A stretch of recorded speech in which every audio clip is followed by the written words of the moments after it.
He beat me, 3 words that change absolutely everything. A stunning confession years in the making from one of the most bitter rivalries in sports history. And at the exact same time, another feud explodes into an all-out war.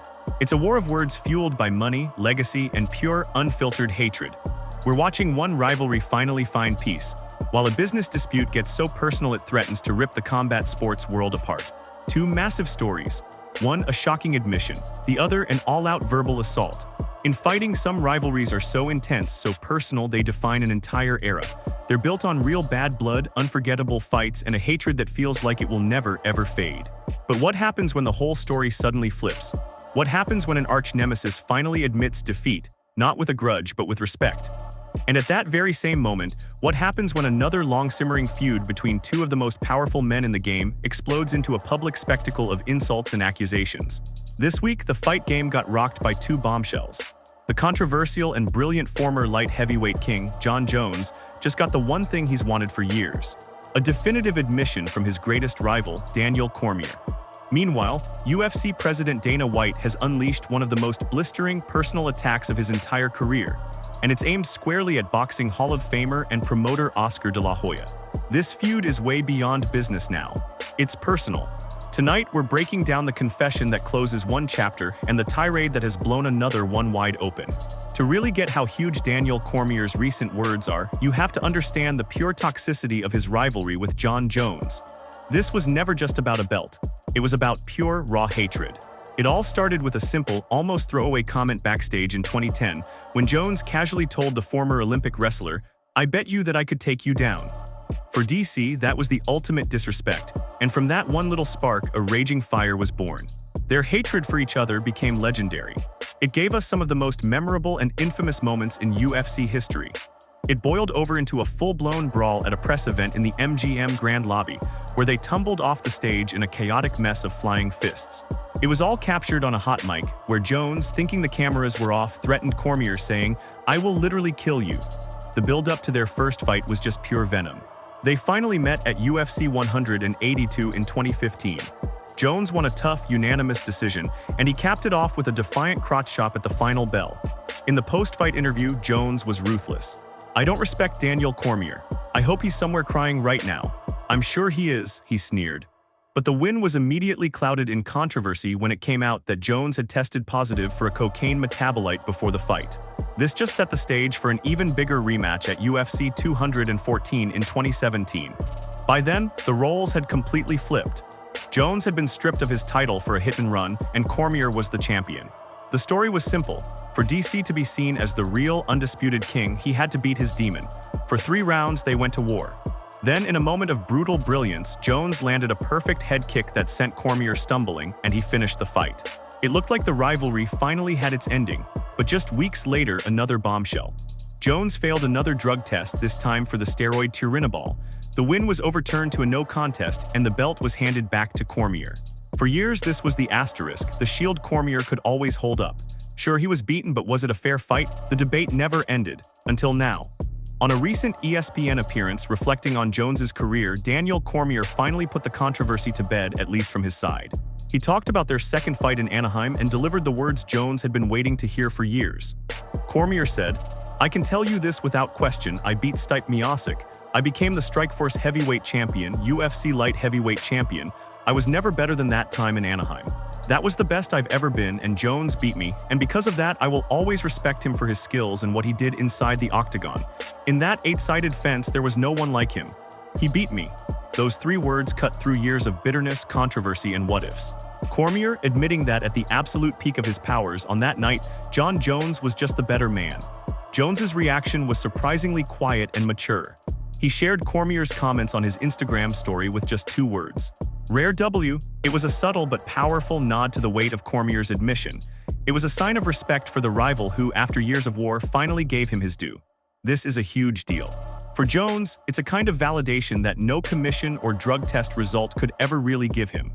His greatest rival, on the record, admitting he was the better fighter on the night of their most controversial fight. And for Cormier, it's a moment of incredible character. It shows his growth from a bitter rival to a respected elder statesman of the sport. He doesn't need that asterisk to define his legacy anymore. By letting go of the grudge, he's actually strengthened his own integrity and closed the book on one of the most personal feuds MMA will ever see. So, while one of MMA's greatest wars of words is finding a peaceful end, another is going nuclear. The long-simmering beef between UFC President Dana White and boxing promoter Oscar de la Hoya has officially become a dumpster fire. This isn't just business competition anymore. This is a deeply personal public crusade, with both men launching verbal grenades trying to cause as much damage as possible. This feud goes back years, usually centered around fighter pay and crossover fights. De la Hoya has constantly ripped on the UFC's pay, claiming top boxers would never fight for what he calls pennies. White, in return, has always painted De La Hoya as a hypocrite and a phony. But things hit a new level when Dana White announced he was officially getting into boxing, partnering with the powerful Saudi investor Turki Al-Sheikh. For De La Hoya, this was a declaration of war. He immediately went on the attack. Feeling offended that an outsider was being handed the keys to his kingdom, he started a non-stop campaign to discredit White. In a stream of social media videos and interviews, De La Hoya let it rip. He mocked Dana's new venture, saying, "You can't run a boxing organization when you don't have any fighters." He pointed to White's past failed business ideas as proof that he can't succeed without powerful money men like the Fertitta brothers or Saudi Arabia. And then De La Hoya's attacks got really personal. He called White the trust fund baby of boxing, and in a savage Clapback Thursday video, he brought up Dana's own mother writing a critical book about him, as well as the infamous video of White slapping his wife. He called White a scumbag and a douche, making it crystal clear this wasn't about business anymore, it was about the man himself. Pushed to his breaking point, Dana White fired back with a verbal assault that's legendary even for him. Over the years, White has never held back on De La Hoya, calling him a cokehead, an idiot, and Oscar de la Weirdo. He's consistently called the Golden Boy a liar, especially about how much fighters get paid. He once famously destroyed De La Hoya for promoting a fight with a nearly 50-year-old Chuck Liddell, a man Dana considers a close friend. White raged, "I heard last week the cokehead Oscar de la Weirdo is talking. It's called friendship, you cokehead. Chuck Liddell is almost 50 years old and has no business fighting anymore." In his latest comments, White just dismissed De La Hoya as one of the expletive lunatics in boxing, throwing him in the same bucket as promoter Bob Arum, someone he refuses to ever work with. Dana has basically drawn a line in the sand, splitting the boxing world into promoters he can work with, like Eddie Hearn, and those he sees as toxic. The fallout from this is massive. What we're seeing is a head-on collision of cultures and business models. De La Hoya represents the old guard of boxing, a fractured world of competing promoters. White is trying to bring the UFC's centralized one-stop-shop model to the sweet science, and that move threatens the very existence of De La Hoya's Golden Boy promotions. Now that Dana is backed by the insane money of Riyadh season, the threat is more real than ever. This isn't just a war of words anymore. It's a deeply personal, ugly battle for the future of combat sports, and there is no end in sight. In the fight game, legacies aren't just made inside the cage, they're made by the words spoken outside of it. This week, we saw two perfect examples of that truth, heading in completely opposite directions.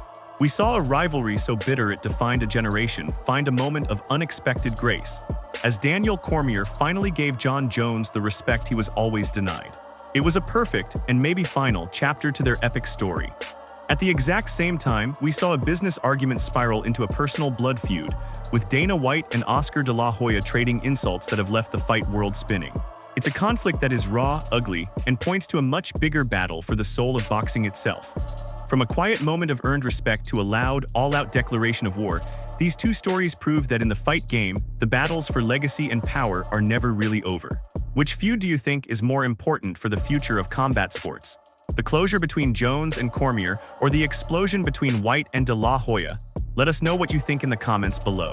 And for more deep dives into the biggest stories in MMA and beyond, make sure you like this video and subscribe to the channel.